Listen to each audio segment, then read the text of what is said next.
혹시 여러분들도 월급을 모으면 안정적인 노후 대비가 될 수 있다고 생각하시나요? 저는 월급을 모으면 안정적인 노후 대비가 될 수 있다고 생각했었어요.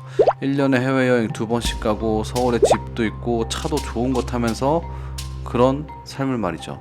그게 저는 가능한 줄 알았어요. 그래서 월급을 받으면 교통비, 핸드폰비, 뭐 전기, 수도 이런 고정비 다 빼고 딱 50만 원만 썼던 것 같아요. 그리고 나머지는 전부 저축을 했었어요. 와, 진짜 그때 어떻게 살았었는지 거의 한 80%는 저축을 했었던 것 같아요. 문제는 근데 이걸 계속하니까 삶이 너무 불행한 거예요. 커피도 못 마시고 친구들도 못 만나고 그러니까요. 그리고 더 힘들었던 건 이렇게 힘들게 월급을 모아도 서울에 집 한 채 사기도 어려운 거예요.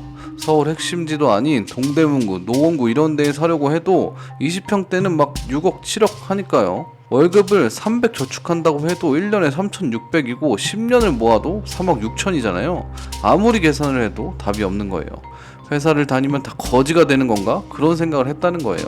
도대체 우리 같은 직장인은 어떻게 서울에 집을 사고 노후 대비를 하는 건지 아무리 생각해도 아이러니하더라고요. 그래서 제가 그 답을 찾기 위해 3년을 아주 갈아 넣었습니다. 퇴근하고 재테크도 하고 부업도 하면서 말이죠. 그래서 오늘은 제가 3년 동안 얻은 직장인이 자본주의를 탈출하기 위한 필수적인 돈 상식에 대해서 알아볼게요. 첫째, 돈은 혼자서 버는 게 아니다. 저는 이걸 깨닫기 전까지는 내가 열심히 일을 하면 월급이 오르고 월급을 모으면 되는 줄 알았어요. 근데 알고 보니까 부자들은 이렇게 행동하지 않더라고요. 부자들은 자신이 일을 하고 있을 때도 다른 곳에서도 돈을 벌어다 주는 구조를 무조건 만들더라고요. 내가 직장에서 일을 하고 있을 때도 어디선가 나를 위해 돈을 계속해서 벌어다 주는 거죠. 그러니까 같은 1억을 모으려고 해도 이걸 아는 사람들은 2명, 3명, 4명이서 돈을 모으니까 훨씬 빠른 거예요. 그게 시스템이 일을 해서 내 복제본을 만들던지 내가 고용한 사람들이 일을 하던지 돈이 일하게 해서 돈을 벌던지 말이죠. 모든 사람에게 하루가 24시간이라고 말했던 건 다 뻥이었던 거예요. 부자들은 하루가 24시간이 아니라 48시간, 60시간이 되는 거예요. 돈을 버는 측면에서 보면. 아, 그럼 우리 같은 직장인이 고용을 하라는 뜻이냐? 라고 하실 수 있어요. 아니에요. 분명 고용도 자본주의 최고의 시간 복제 방법이긴 하지만 그건 현실적으로 하기 어렵죠. 우리 직장인들에게 가장 큰 무기인 월급을 활용하는 거예요. 이 월급들이 일을 할 수 있게 만들어주는 거예요. 어떻게? 월급을 가치 대비 가격이 저렴한 자산으로 바꾸는 거예요.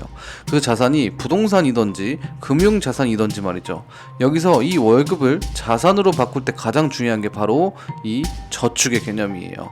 저축을 얼마나 빠르게 많이 하느냐에 따라서 월급을 자산으로 교환할 때 더 안정적이면서 더 가치가 있는 자산으로 바꿀 수 있는 거예요. 만약 저축률이 적다면 자산을 정확히 볼 수 있는 실력을 키워서 안정적이지 못한 상황을 커버해야 되는 거죠. 만약에 내가 1년에 1억을 모을 수 있다면 3년에 3억을 모아서 갭으로 서울 중심부에 명의를 꽂을 수 있는데 1년에 5천만 원씩 모으면 경기도나 지방으로 가야 된다는 거예요. 이래서 부자들이 저축이 가장 중요하다라고 이야기하는 거예요. 단순히 저축만 하면 아무 의미가 없지만 저축한 월급을 가치 있는 자산으로 바꾸는 순간 그 돈에는 생명이 생기고 그 자산들이 저 대신 일을 하는 거죠. 여러분들도 이런 기사 많이 보셨을 거예요. 크래프톤 건물 매입, 무신사 건물 매입. 이것만 봐도 법인들도 결국에 돈을 벌면 현금을 가지고 있는 게 아니라 자산으로 바꾼다는 거죠. 그럼 자산도 일하고 법인도 일하고 크게 동시에 2명이서 일하게 되는 구조인 거예요. 법인, 부자, 돈 많은 사람들은 이 개념을 아는데 우리 같은 평범한 직장인들은 이걸 모른다는 거예요. 얘네들은 나 말고도 자산 1, 자산 2, 자산 3, 자산 4 계속 복제를 하면서 저절로 돈이 쌓이는데 우리는 계속 혼자 일하니까 시간이 지날수록 계속 격차가 심해지는 거예요. 그럼 우리는 뭘 해야 되죠? 우리는 퇴근하고 자산의 가치를 정확히 보는 눈을 기르는 공부를 해야 해요. 이게 무슨 말이냐면 예를 들어 설명드려 볼게요. 우리가 짜장면을 먹는데 A집 짜장면은 2,000원인데 고기도 많고 해물도 많이 들어가 있고 B집 짜장면은 10,000원인데 야채만 들어가 있다고 생각해 볼게요. 그럼 우리는 감각적으로 알고 A집을 가겠죠. 왜냐면 A집 짜장면을 통해서 주는 가치가 가격보다 높으니까요. 반대로 말하자면 B집은 짜장면을 통해 우리에게 제공하는 가치가 가격에 비해 작은 거죠. 이거와 똑같습니다. 어떤 자산이 가지고 있는 정확한 가치를 파악하고 그에 맞는 가격을 구해낼 수 있어야 된다는 거예요. 이걸 퇴근하고 공부하면서 실력을 만들어야 하는 거죠. 그리고 공부하는 동안 저축률을 높여서 최고로 열심히 일하는 자산들을 골라내는 겁니다. 그리고 두 번째, 과정이 있는 돈이 있어야 한다. 종종 이런 질문 받지 않으신가요? 어떤 일에 있어서 과정이 중요한지, 결과가 중요한지. 저는 회사만 다닐 때는 항상 결과가 중요하다고 했었어요. 아무래도 회사에서는 과정이 어떻든 결과만 나오면 되는 걸 원했기 때문이겠죠.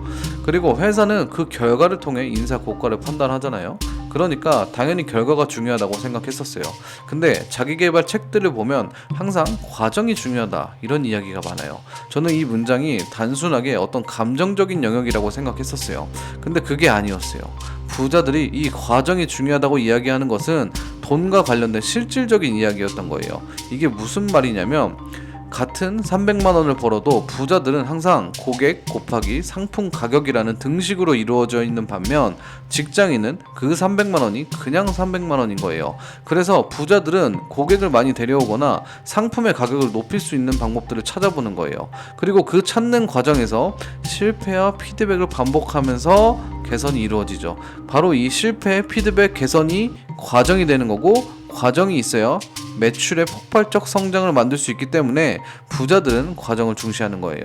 과정이 중요하다고 이야기한 게 감정적인 부분이 아니라 실질적으로 돈과 관련된 이야기였던 거죠. 근데 반면에 직장인은 아무리 회사의 성과를 높여도 월급이 오르지 않죠. 그리고 일단 회사의 성과를 높이기 위한 과정의 기회를 주지 않아요. 그러다 보니 결과에 더 집중하게 되는 거죠. 여기서 재밌는 건 부의 추월 차선에 MJ 마크가 말했던 부자가 되기 위해서는 곱셈의 영역으로 가야 된다라고 말했었는데 그 영역이 바로 과정에 있는 돈의 영역으로 가야 된다는 말과 똑같다는 거예요. 내가 만약 이런 과정에 있는 돈, 즉 곱셈의 영역에 있는 돈을 가지게 되면 월 급여 상단은 뚫리게 되고 300만 원씩 계속 더해지는 1차 함수 그래프에서 익스포넨셜 함수처럼 처음에 과정이 있는 구간에서 기다가 갑자기 급격한 소득 증가를 얻을 수 있다는 거죠. 그리고 우린 직장을 다니고 있기 때문에 이렇게 기고 있는 구간을 월급이라는 안전한 방패로 지지하면서 실패 확률을 줄일 수 있겠죠. 결론적으로 우리 같은 평범한 직장인이 이 자본주의를 탈출하기 위해서는 하방이 단단한 월급이 있는 동안에 과정이 있는 돈을 만들고 그 돈들을 가치 대비 저렴한 자산으로 바꿔야 하는 겁니다. 그래서 돈을 자산으로 바꾸는 능력과 과정이 있는 돈을 만드는 능력을 퇴근하고 지속적으로 공부하고 길러야 합니다. 정말 무서운 점은 이러한 능력이 필요한 시점은 반드시 온다는 겁니다. 내가 회사를 퇴사하는 시점에 말이죠. 그러니 이 능력들을 더 단단하고 빠르게 얻을수록 퇴사 시기는 빨라지게 되는 거죠. 오늘은 여기까지고요. 영상 봐주셔서 감사합니다. 좋은 하루 되세요.